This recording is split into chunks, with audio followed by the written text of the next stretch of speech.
Di era digital saat ini, akses terhadap teknologi informasi dan komunikasi telah menjadi salah satu faktor penentu dalam kualitas pendidikan.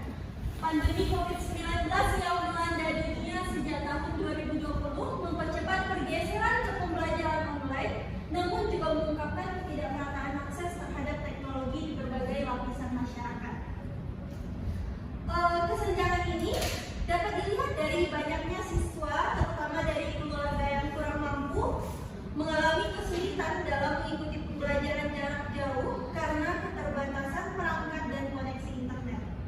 Hal ini menciptakan kesenjangan pendidikan yang signifikan dan menjadi isu penting yang harus diatasi.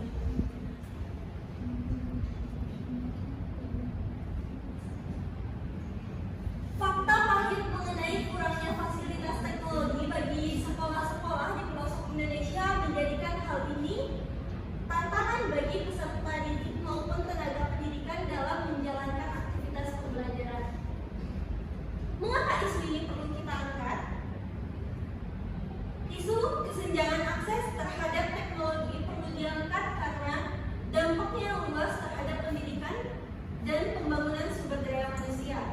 Ketidakmerataan akses dapat menyebabkan ketidakadilan dalam kesempatan belajar yang pada gilirannya mempengaruhi hasil belajar siswa. Menurut laporan UNESCO tahun 2021, lebih dari 1, miliar siswa di seluruh dunia kehilangan akses ke pendidikan formal selama pandemi, dan mereka yang berasal dari latar belakang ekonomi rendah adalah yang paling terpengaruh. Jika masalah ini tidak ditangani, generasi mendatang akan menghadapi tantangan yang lebih besar dalam bersaing di pasar kerja yang semakin bergantung pada keterampilan digital. Apa solusi yang ditawarkan? Yang pertama, dari sisi pendidik, para pendidik perlu beradaptasi dengan situasi dan menciptakan solusi inovatif untuk mengatasi kesenjangan ini. Salah satu langkah yang dapat diambil adalah pelatihan guru dalam penggunaan teknologi yang lebih efektif. Pelatihan ini tidak hanya akan meningkatkan keterampilan digital guru, tetapi juga akan membantu mereka dalam menyusun materi pembelajaran yang lebih menarik dan esensible bagi semua siswa. Yang kedua, dari pemangku kebijakan. Pemangku kebijakan, terutama di tingkat daerah, harus berkomitmen untuk menyediakan infrastruktur yang mendukung pembelajaran digital. Hal ini termasuk memperluas akses dari internet di daerah terpencil dan memberikan bantuan dalam bentuk perangkat komputer atau tablet kepada siswa yang membutuhkan. Selain itu, kebijakan yang mendukung pengembangan konten pendidikan digital yang berkualitas juga perlu diimplementasikan.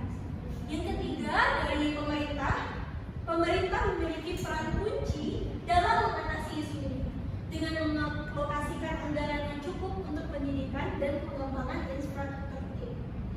Program-program bantuan pendidikan yang terintegrasi dengan teknologi harus diperkenalkan untuk memastikan semua siswa, terlepas dari latar belakang ekonomi, memiliki akses yang sama terhadap pembelajaran yang berkualitas. Selain itu, kolaborasi dengan sektor swasta untuk program CSR dan penyediaan perangkat dan akses internet juga dapat menjadi solusi yang efektif. Tantangan 5 tahun ke depan. Bagaimana jika isu ini tidak dapat diselesaikan? Jika isu kesenjangan akses terhadap teknologi dapat diselesaikan dalam 5 tahun ke depan, kita dapat mengharapkan peningkatan signifikan dalam kualitas pendidikan. Siswa akan memiliki akses yang lebih baik terhadap sumber belajar digital yang akan memperluas wawasan dan keterampilan mereka. Selain itu, kesenjangan antara daerah perkotaan dan pedesaan dalam hal pendidikan diharapkan dapat menyusut sehingga menciptakan kesempatan yang adil bagi semua siswa. Yang kedua, jika isu ini tidak dapat diselesaikan, kesenjangan pendidikan akan semakin melebar, siswa dari keluarga kurang mampu akan terus tertinggal, dan yang dapat menyebabkan meningkatnya angka putus sekolah dan pengangguran di kalangan generasi muda. Dalam jangka ini akan menghambat pertumbuhan ekonomi dan pembangunan sosial, serta menciptakan masyarakat yang tidak imbang dan kurang berdaya saing. Apa kesimpulan dari pembicaraan kita pada siang Isu kesenjangan akses terhadap teknologi dalam pendidikan adalah tantangan yang mendesak dan memerlukan perhatian serius dari semua pihak. Melalui kolaborasi dengan pendidik,